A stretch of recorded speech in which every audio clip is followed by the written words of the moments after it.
photo. Don't forget the way you look me in the eyes.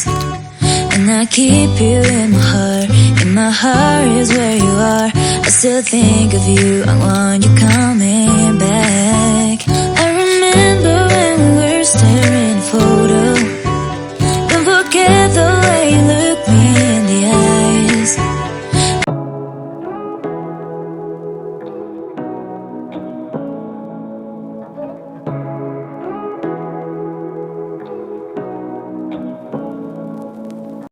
Hare Krishna, good morning. সবাই কেমন আছেন? শুভ সারণ্যার একটি ব্লগে আপনাদেরকে স্বাগত জানাই।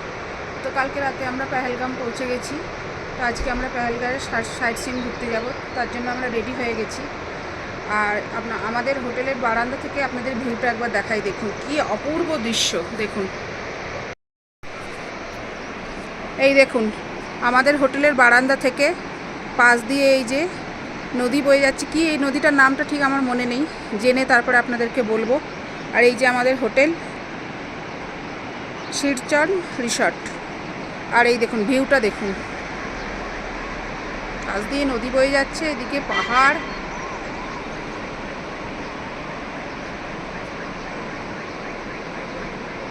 অপূর্ব দৃশ্য।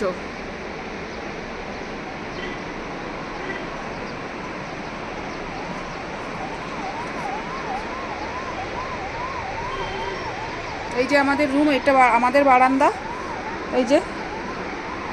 আর এইখান থেকে এই দেখুন দৃশ্যটা, হোটেলের নিচটাও দেখুন কি সুন্দর।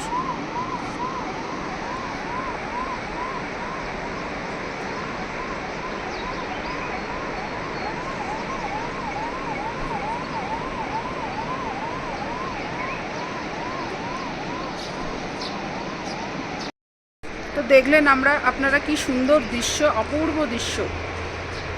তো চলুন, এবার আমরা রেডি হয়ে গেছি। এবারে আমরা আগে যাব ব্রেকফাস্ট করতে, ব্রেকফাস্ট করব, ব্রেকফাস্ট করে পেহেলগাঁও সাইট সিন করতে যাব। তো চলুন।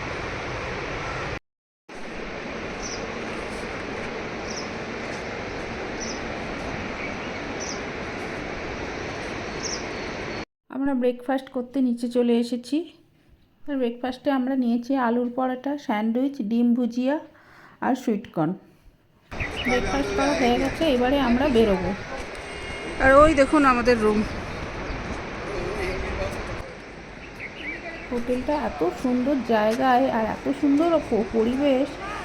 আর এই লিডার নদীর ধারে, মানে কি বলবো, এইখানটায় বসে থাকলেই মানে সারাটা দিন পার হয়ে যাবে, অন্য কোথাও যেতেও ইচ্ছে করবে না। এত সুন্দর পজিশনে হোটেলটা, খুব সুন্দর। ফুলগুলো দেখ কি সুন্দর।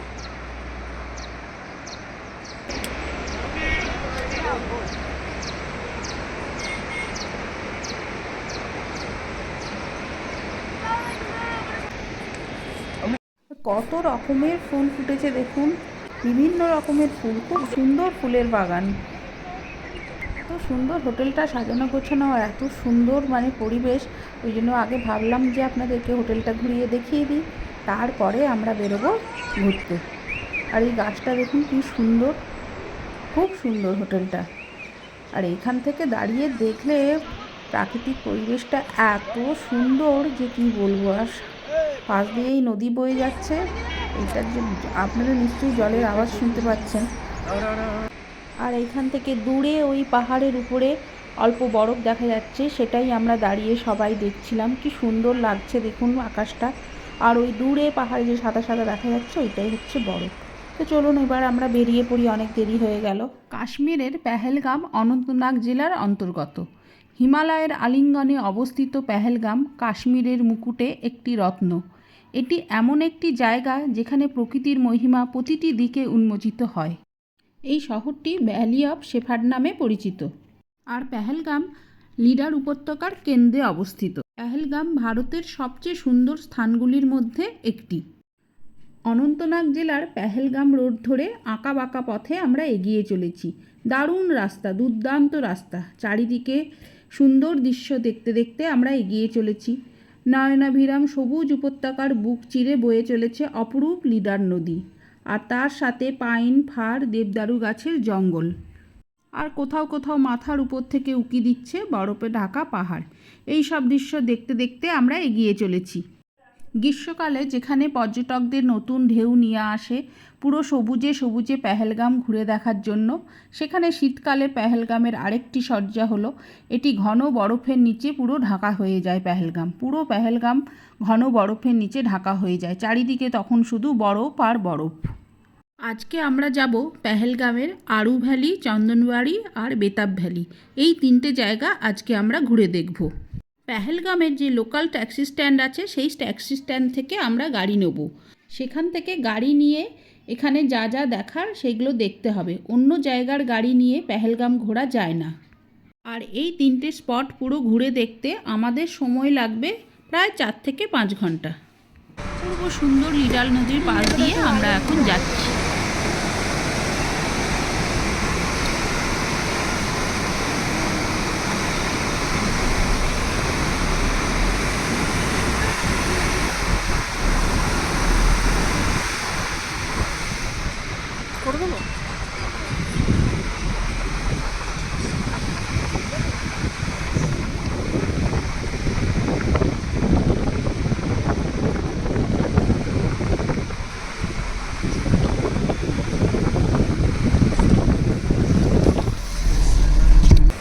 এত সুন্দর নদী, তার পাশে তো একটু ফটো তুলতেই হবে।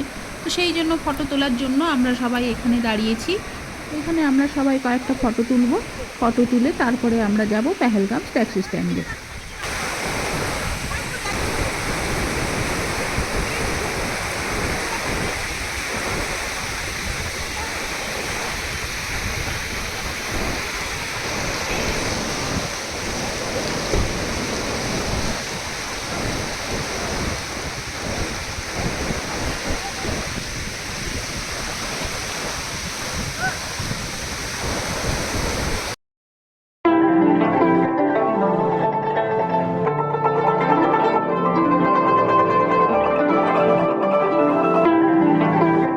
আমরা চলে এসেছি লোকাল ট্যাক্সি স্ট্যান্ডে। এই স্ট্যান্ড থেকেই আমরা ট্যাক্সি নেব। আমরা প্রথমেই যাচ্ছি আরু ভ্যালি। পেহেলগাম থেকে আরু ভ্যালির যেতে সময় লাগে আধ ঘন্টার মতো। আমরা আরু ভ্যালি পৌঁছে গেছি। আরু ভ্যালি যাওয়ার রাস্তাটা খুবই সুন্দর। কিছুদিন আগেও এখানে খুব বরফ ছিল, কিন্তু এই মুহূর্তে এখানে এখন কোনো বরফ নেই। আরু উপত্যকা শীতকালে একটি আশ্চর্য ভূমিতে পরিণত হয়। পুরো উপত্যকা পালকযুক্ত বরফের নিচে আচ্ছাদিত হয়ে যায়। এই উপত্যকাটি প্রকৃতির কোলে কিছুক্ষণ কাটানোর জন্য একটি চমৎকার জায়গা।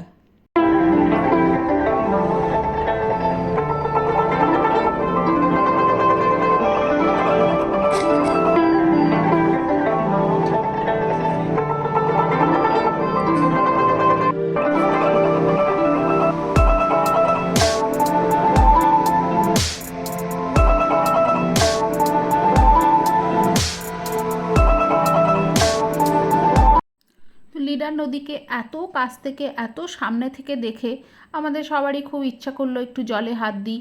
আমরা সবাই জলে হাত দিয়েছিলাম, কিন্তু জল এত ঠান্ডা, পুরো বরফের মতন ঠান্ডা, হাত পুরো জমে যাচ্ছিল।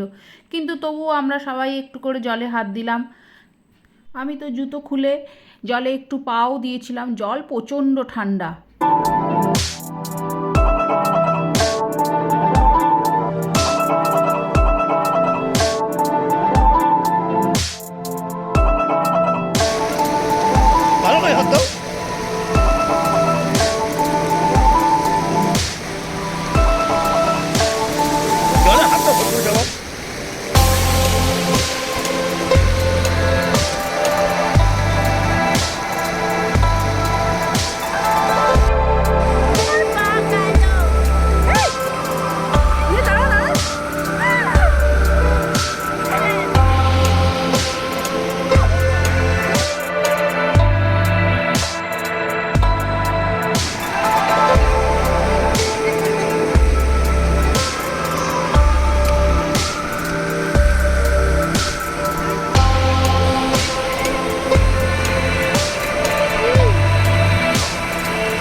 আরু ভ্যালি থেকে বেরিয়ে এইখানে খুব সুন্দর একটা স্পট দেখে আমরা এখানে একটু দাঁড়িয়ে পড়লাম ফটো তোলার জন্য।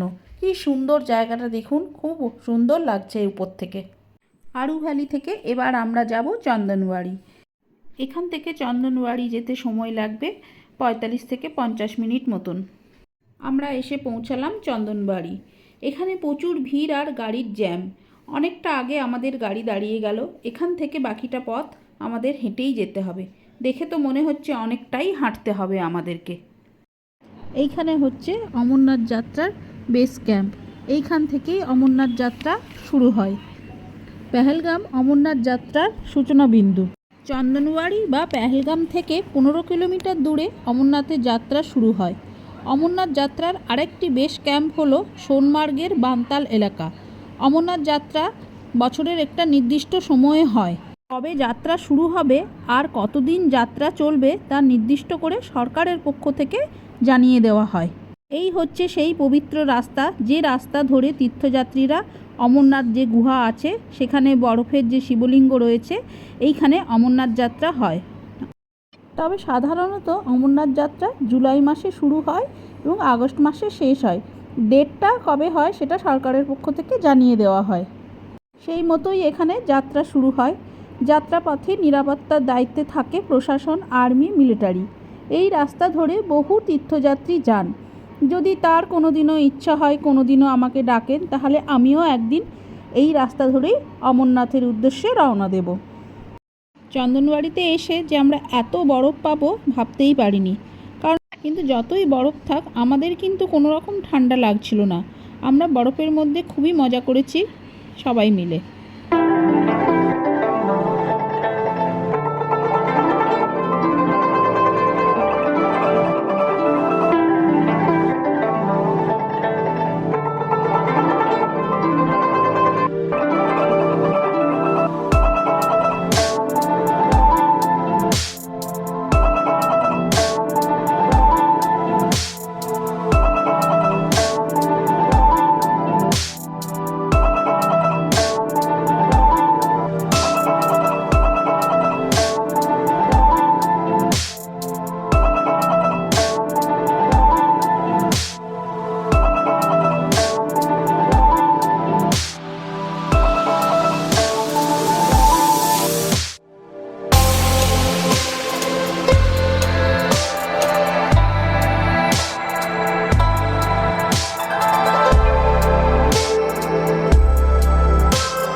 আর এই পাশ দিয়ে বয়ে চলেছে লিডার নদী।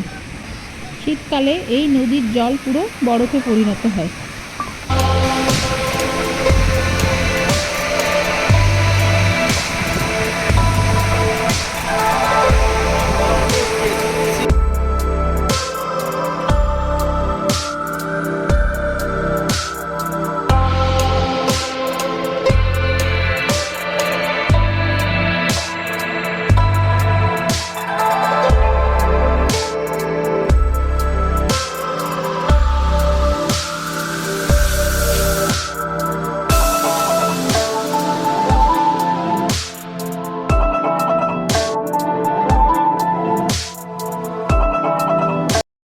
চন্দনবাড়ি থেকে আমরা বেরিয়ে গেছি। আর দেখুন রাস্তার দুধারে কত দোকান বসেছে।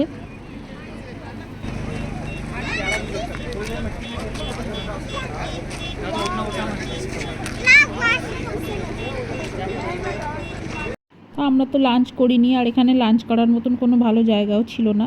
সেই জন্য আমরা সবাই মিলে একটু পকোড়া খেলাম। এখানে অনেক পকোড়ার দোকান আছে, সবাই এইখানে পকোড়াই খাচ্ছে। যারাই চন্দনবাড়ি এসেছে তারা সবাই এখানে বসে বসে পকোড়া, কোল্ড ড্রিঙ্কস এইসবই খাচ্ছে। এখানে প্রচুর পকোড়ার দোকান পরপর লাইন দিয়ে আছে।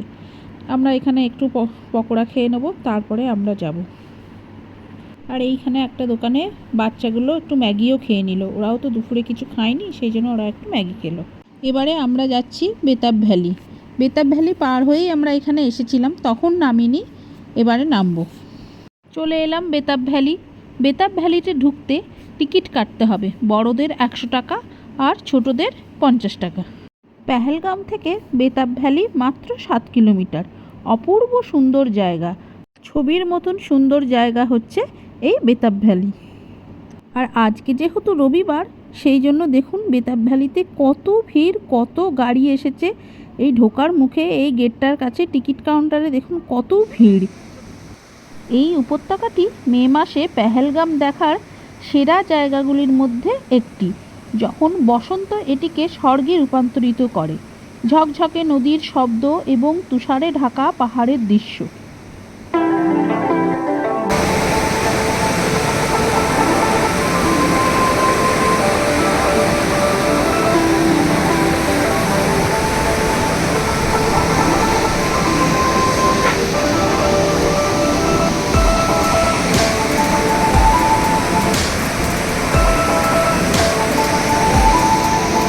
1983 সালে বলিউডের হিট সিনেমা বেতাবের শুটিং হয়েছিল এই উপত্যকায়। সেই থেকে এখানকার নাম হয়েছে বেতাব ভ্যালি। এর আগে নাম ছিল হাজান ভ্যালি।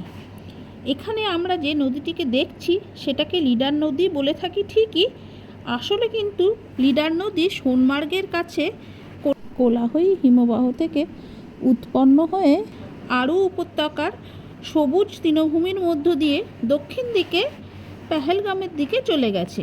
আর এখানে আমরা যে নদীটিকে দেখছি এটি অমরনাথ গুহার কাছে অবস্থিত শেষনাগ হ্রদ থেকে উৎপন্ন হয়ে এখান দিয়ে প্রবাহিত হচ্ছে।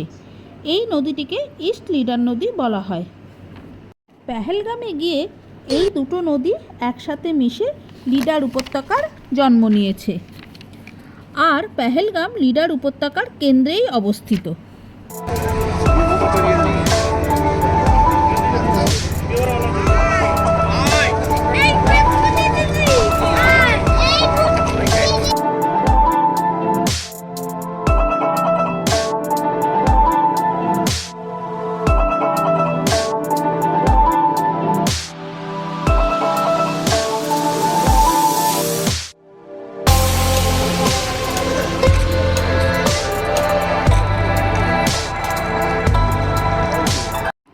আমাদের বেতাব ভ্যালি ঘোরা হয়ে গেল। এবারে আমরা বেতাব ভ্যালি থেকে বেরিয়ে যাচ্ছি। বেরিয়ে গিয়ে আমাদের গাড়িতে উঠবো। গাড়িতে উঠে আমরা যাব লোকাল ট্যাক্সি স্ট্যান্ডে, ওইখানে আমাদের গাড়ি রাখা আছে। ওইখান থেকে আমরা প্রথমে হোটেলে যাব। হোটেলে গিয়ে একটু ফ্রেশ হব। ফ্রেশ হয়ে তারপরে আমরা একটু মার্কেটে আসবো শপিং করার জন্য।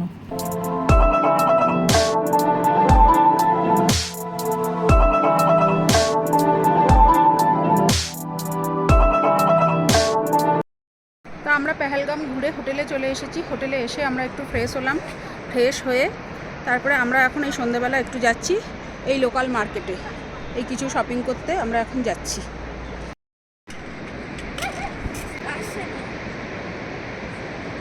হ্যাঁ হ্যাঁ হ্যাঁ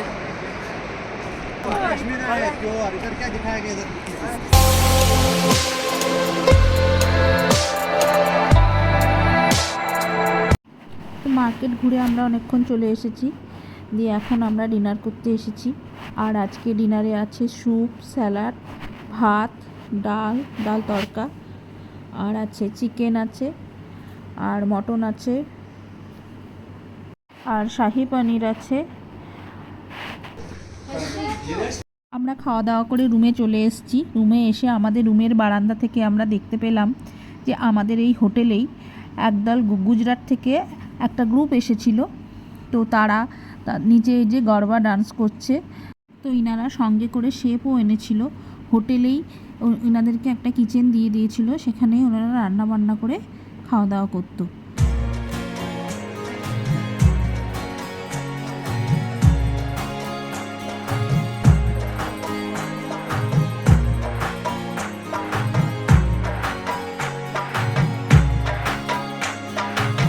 আর এই রাত্রিবেলা দেখুন পেহেলগামকে কি সুন্দর লাগছে। লিডার নদী তার নিজের মতন বয়ে চলেছে। আর এনারা কি সুন্দর নিজেদের মতন ডান্স করছে, বনফায়ার করছে। কি ভালো লাগছে দেখতে। বারান্দায় দাঁড়িয়ে দাঁড়িয়ে আমরা অনেকক্ষণ ধরে এই দৃশ্য দেখলাম। আর লিডার নদীর যে বয়ে যাচ্ছে তার আওয়াজ শুনছিলাম। আপনাদেরকেও একবার আওয়াজটা শুনিয়ে দিয়ে তারপরে আমি শুতে যাব।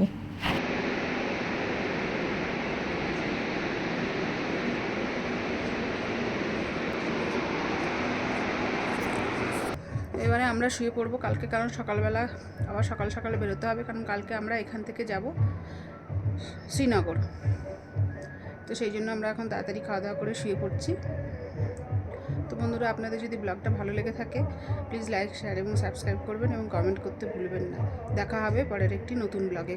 তো চলুন আজকের মতন ব্লগটা এখানেই শেষ করছি। সবাই ভালো থাকবেন, সুস্থ থাকবেন। হরে কৃষ্ণ, গুড নাইট।